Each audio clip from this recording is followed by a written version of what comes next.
Hello, everyone, and welcome to this Cradle conversation. My name is Laura Halpin. I use pronouns she and her. I am recording from my home in Walnut Creek, California, which is on the stolen land of the Bay Miwoks. I invite you into this conversation with my guest, Desiree Adaway, and I wanted just to welcome you right away before I introduce you. Thank you for having me. It's an honor. Desiree is someone that I have been learning from and following for a number of years. She is the teacher of many of my teachers. She is a leader who insists on loving the collective more than hating the systems. Her presence in the world is something that cradles me, and I know that I'm not alone in that. Desiree Adaway is a founder of the Adaway Group. She is a consultant, trainer, coach, and speaker who is working to build more resilient, equitable, and inclusive organizations. And I really love this, that she holds a vision for people's lives, workplaces, and communities until they can hold it for themselves. And I definitely have felt that from you. Desiree also works with Erica Hines and Jessica Fish in the organization Diversity is an Asset, where they're building inclusive and equitable organizations. Education I have really benefited from. She offers an annual education opportunity called the Freedom School, which is a primer to social justice, a year-long exploration of ideas and topics that are relevant to navigating social and our current political landscape. And she is just about to launch a 4-week program called Sister Summer, which is a writing intensive for those who have been taught to edit their thoughts and emotions, so basically everyone. And it's designed for people who want to explore issues of race, class, gender, and liberation. And so it is really an honor to have you, Desiree. Thank you for having me. It's an honor to be here and and be able to share time with you. Mm-hmm. Thank you.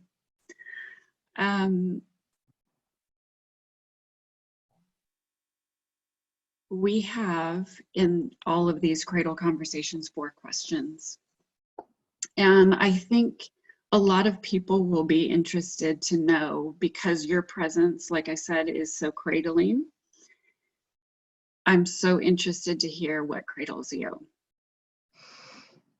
What cradles me?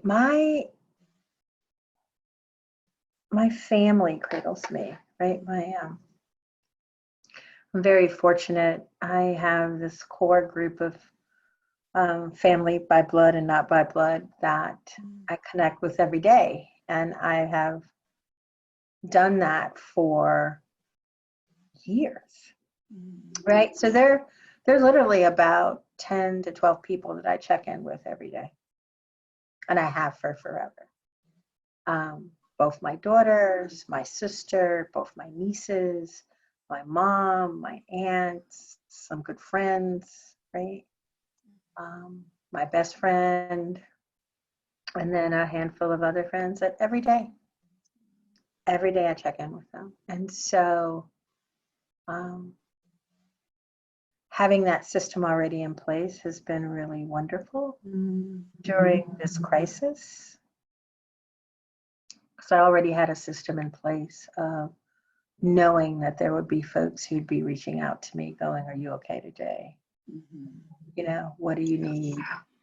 Who could help, pull on my coattails when I am not my best self and say, go take a nap, go wash your face. Have you fed yourself? Have you, Erica Hines, my work bae, she gives the best advice. She's like, wash your face, drink some water, take a nap. Usually when I do one of those 3 things, I feel better, right? So I have people that are that care for me and are looking out for me, and make sure that I have what I need all the time. And I'm so blessed to have that really deep and real connection with people. And it sustained me prior to this pandemic, and it is what's going to be here for me on the other side of all of this. Mm-hmm. Mm-hmm. You know, as you're talking, I'm thinking about time. Like, I know how hard you work. And I'm thinking, you know, how do you have the time? And my next question is what we're told we have time for. That's right. And what we're told we don't have time for. I mean, the question is, how do I not have time for these? I love these people. And if I love these people, even if I just hear their voice for 2 seconds, right? Even just to answer and say, I'm in the middle of something right now, working, which is what happens a lot, right? Mm-hmm. I'm working, I got something going on. Are you okay? You need anything? I'll catch up with you later. How do I not make the time? For me, that's, you know, I was saying to someone recently, last night in my Freedom School class, I was like, there's a part of me that was built for this. Because I grew up like this, right? I grew up with a grandma who always took care of everybody, right? I mean, everybody on the block. Like, you got everything you need, you got money, you got food, like constantly checking in and making sure people had all the things that they needed. Outside of her, you know, her 6 kids, her numerous grandkids, like just always. I've always been taught, you always have enough. You can share your very last. There's no need to hoard it. Right? This deep and unabiding faith that I'm going to be okay. And gratefulness that I am able to share in those moments. And that's what's going to get us through, right? It is not this horrible story of individualism that we've been fed that sees us as machines and not as individuals. It is really this understanding of the collective and the caring, and that's what's going to get us through this. And that's been my guiding source the past 54 years. So I do have this very deep abiding understanding that as long as I stay healthy, I can get through this, and I'm going to be okay on the other side of this.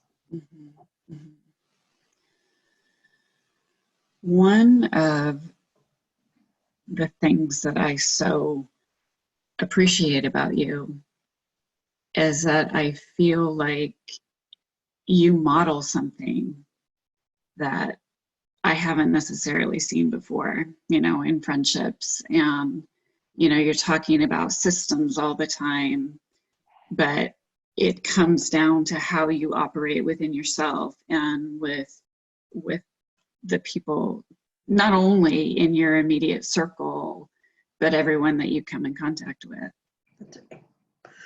Yeah, I always say we can be transactional with systems, but we are only transformational with people.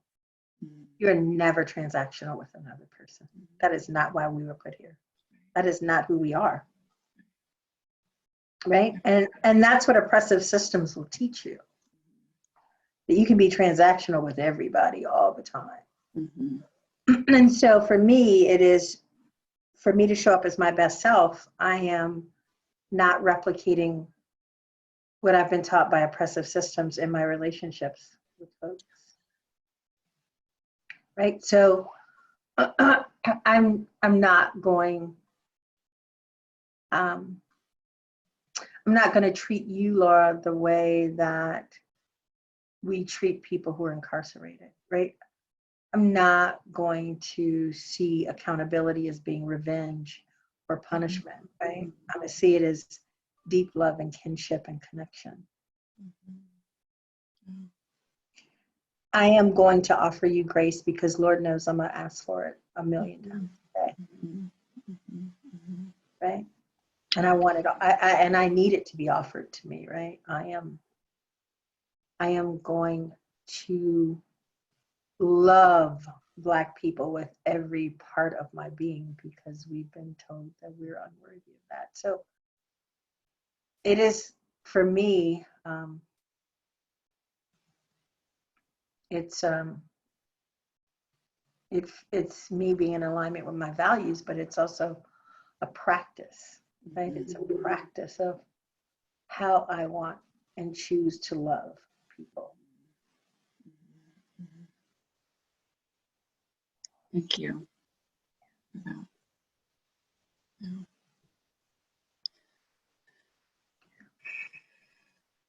So the second question, we could probably just stop there.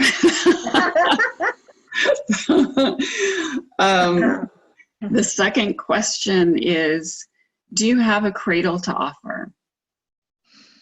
You know, I was thinking about this, and I think the cradle that I have to offer is forgiveness and grace. I don't throw people away. You know, we can't waste anything, right? We shouldn't waste any resource, and that includes humans, right? And so there are plenty of people who want to throw me away. Let me just say that, right? There are plenty of people who are like, I don't want to hear anything you have to say, Desiree, and that's okay. But it's never going to be me that throw you away. You may step away from me, but I'm not going to throw you away. I can set boundaries around you, right? But I'm just not going to do that. So what cradle I offer people is grace. Grace to make mistakes, grace to repair, grace to make amends, grace to move forward. You know, the grace and the strength and the ability to move forward even when people don't forgive us. But in what ways can we forgive ourselves? Yeah, and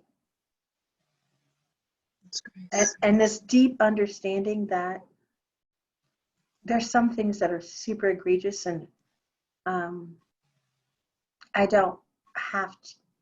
Forgiving someone is not always an option for them, but I can forgive myself in the way that I handle the situation with them. Like I can, again, show myself grace, kindness, and in my own evolution and my own work through the process of how I stay in relationship with people.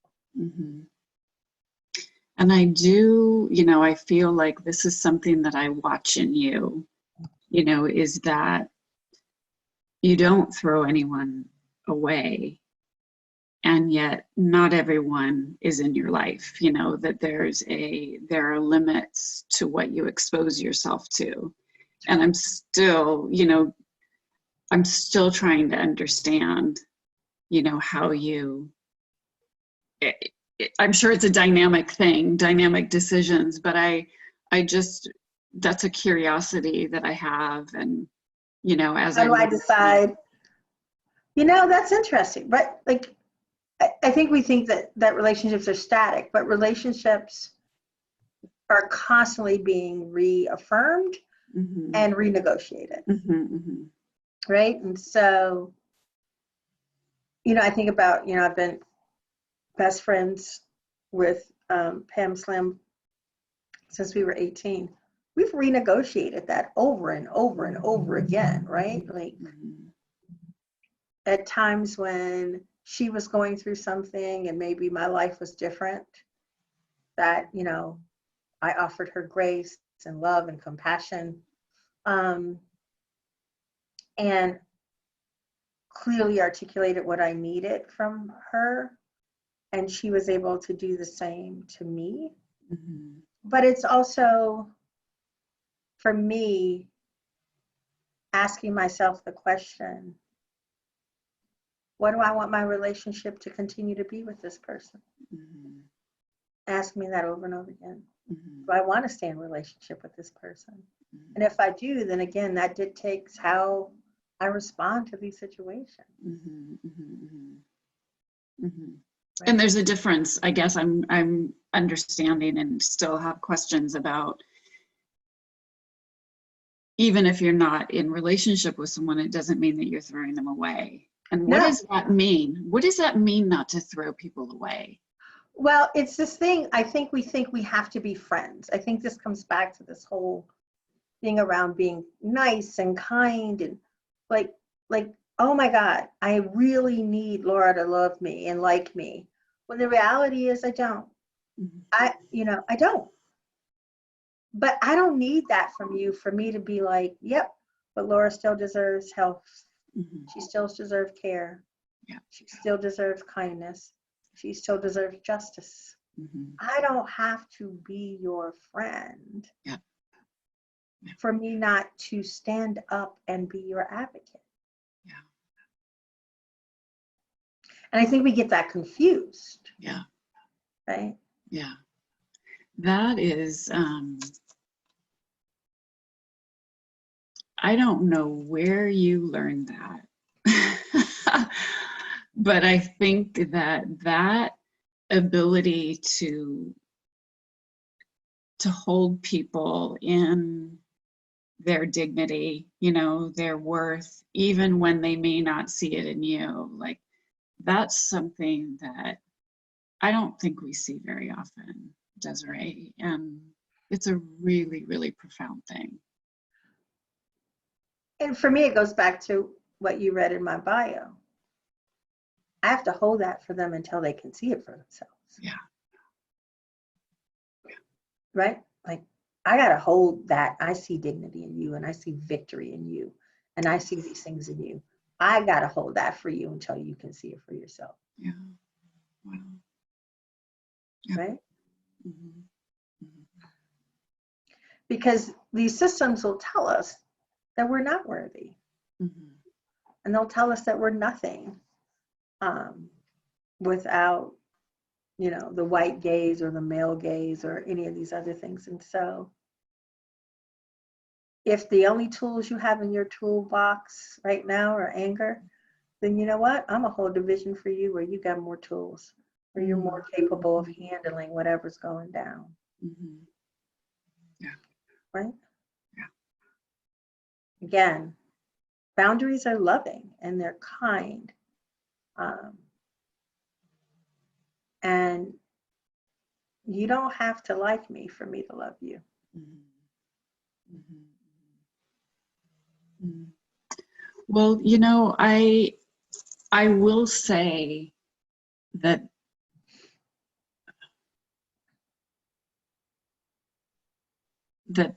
experiencing that, knowing that is who you are and how you navigate the world and relationships is really transformative for the people in your life, me included, especially me. I'm very lucky. Like, I'm lucky. And I am grateful and thankful, right? That I do have this life where I get to meet someone like you, right? Who, before we were recording, right, you were like, this is 4 years ago where I was at. And you said something that really changed and helped me breathe and think, allowed me to have some spaciousness so I can figure out what I needed to do next. And we all deserve that. Mm-hmm. We all deserve the right to repair.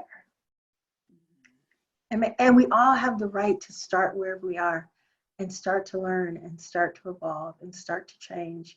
And it's not going to be perfect. Lord knows I'm not perfect. And there are plenty of people that will tell you that. And I know that to be true, but that's okay. Mm-hmm. Being imperfect is a part of all of this. Mm-hmm. And we all deserve that ability to fall down and get back up. Yeah. Because a lot of us have been, once we fall down and we fall down once, we've been told, oh, don't get back up. I don't need you anymore. You failed me somehow. You weren't perfect in that moment when I needed you to be. Right? And that perfection is killing us. This need to look a certain way and be a certain way and act a certain way.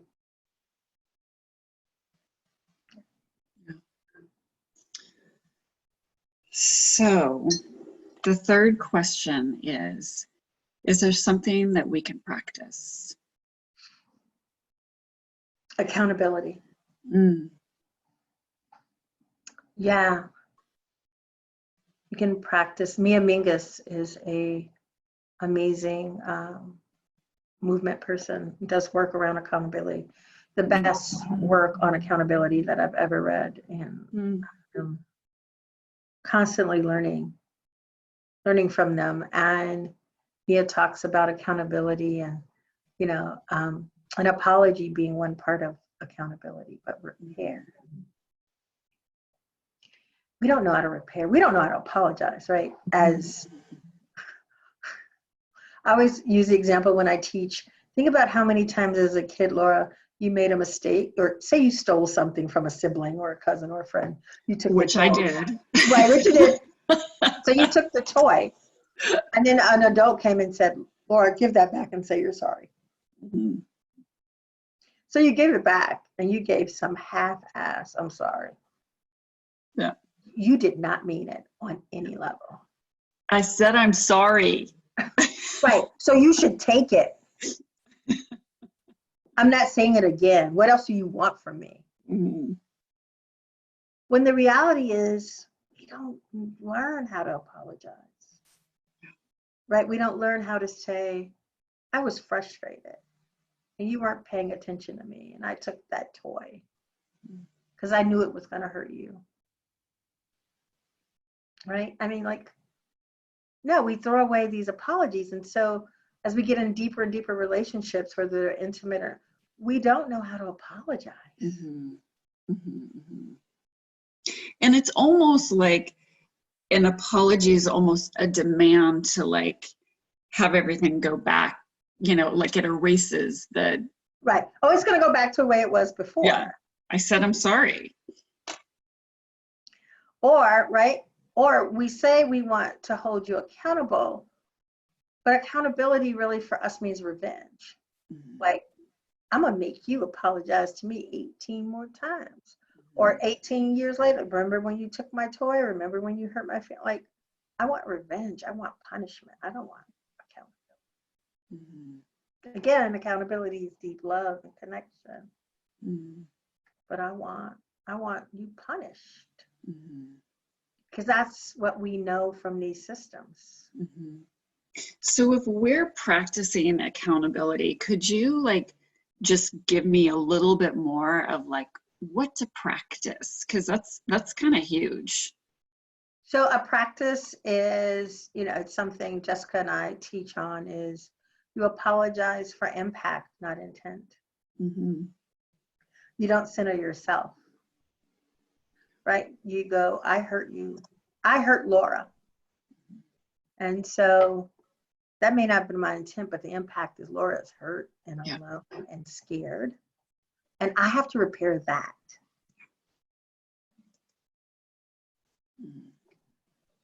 And before Laura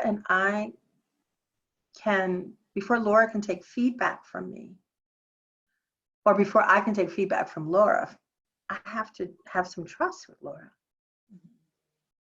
Right? I have to know that this is not revenge or punishment, but this is Laura saying, you hurt me. You've started repair. And I'm with you in this, right? Like, I'm not leaving you. We're in this together. And that may take a lot of work, right? There's more than one apology. There are multiple apologies. There are multiple ways of looking at what repair needs to be and how you need to show up. But we have got to practice holding each other accountable and still holding each other with care. we can repair a relationship without me having to destroy you in this process. Mm-hmm. Mm-hmm. It's so curious, or maybe not, that we never learned this, you know? Like, it's only like, tell your brother you're sorry. That's power, right? Like, Right. power is, oh, I'll get you back. Oh, you did that thing to me? Okay. There'll be a time. I'll get you back. You'll want something from me. I'll withhold it from you. Mm-hmm. Mm-hmm. You'll want some support. I won't, I'll know you need it. I won't offer it. Mm-hmm. Right?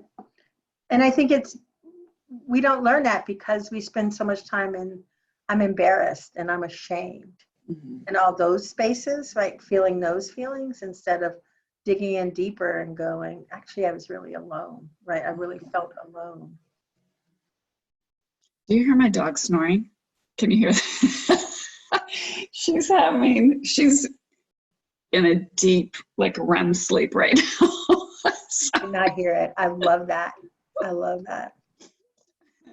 I want a doggy so badly, but I was traveling so much, right? So I would never get a dog because I would always be gone. But now during this pandemic, I'm like, I want a dog. It's a good time to have a dog. All right, so this is huge. So accountability is what we're going to practice. Accountability. Yes. Accountability, holding people accountable, Mm-hmm. allowing them the grace to recover and repair, setting clear boundaries around, right? And renegotiating what your relationship looks like. Yeah. And forgiveness. Do you teach this? There's a whole series right there. And forgiveness, right? Like forgiveness. Because forgiveness is for us. It's never for them. It's for them. So yeah. Yeah. Wow. Okay. The fourth question is Maybe we'll write on some of these in Sister Summer. okay. These are some of the These writing are prompts. big. These are really big topics. I like it. I like it. The whole Cradle series. Okay. So the last question is, do you have a vision or a blessing for the collective? Mm.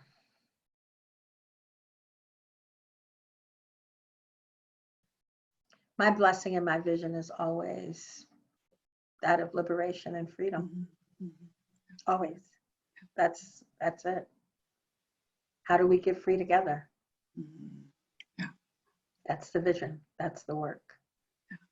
How do I, before when we were talking and grounding ourselves, our roots are connected because our freedom's connected. I don't get to leave you behind. But you also don't get to leave me behind. And I think that that's what, I was teaching a class last night, and one of the questions was, what's the price of whiteness? And we can ask that, what's the price of patriarchy? And what's the price of heterosexism? And what's the price? Like, what's the price that we are paying deep within our souls and our spirits and our bodies and our lives for us not seeing the humanity in each other, for literally believing on some very, deep, unconscious level that there's a hierarchy of humanity. Because it's there. And we know it's there because when people get to make individual choices, right? Like we are always get to choose, are we going to continue to support a power imbalance or not? Mm-hmm. And every day we get to make this choice in all different ways. And we somehow always choose power, to keep power in place. So yeah, that's it. That's our work, is to fight all those things within us that says that we're somehow superior to somebody else. Mm-hmm. And that we deserve more than someone else. and we work harder than someone else. That we're somehow more worthy, more gifted, more talented. We're all the same.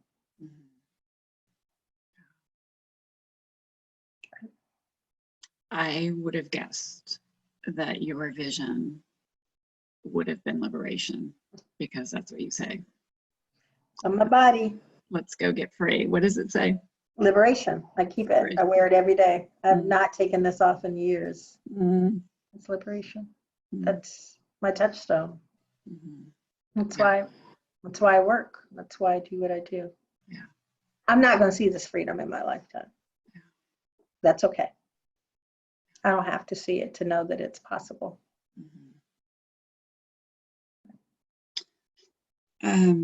Before we end our conversation, I just want to call everybody close across time and space who will be listening and who will be a part of this. And the invitation is to feel that connection, feel our community, feel that the truth that we can cultivate something new, including accountability that has the elements of grace and repair, transformational, not transactional relationships. This is so rich, you know? And so thank you for just being here and being who you are, Desiree, and having that steadiness about you and about your vision that really gives a lot of people something, like a path to follow, a light. And so it's with just huge gratitude that I have this time with you. So thank you. Thank you. Thank you. I appreciate you asking me. I was noticing everybody else get asked, and I was like, oh, no, I well, I'm joking, but I was like, everybody else. Oh no, every conversation is like, can I ask her? Can I ask her? No. I know, right? You just ask. It's a leap. It's a leap. And so, and there's certain people that I still haven't asked because I'm chicken. Has nothing to do with them. To do with me. Yeah. Go and ask them. People, go ask them. Yeah. So thank you. And thank you. And I just want to tell you that I love you. Oh, thank you so much, Laura. Thank you. I love you too. You take good care of yourself. Yeah, you too. You too. All right. Bye-bye.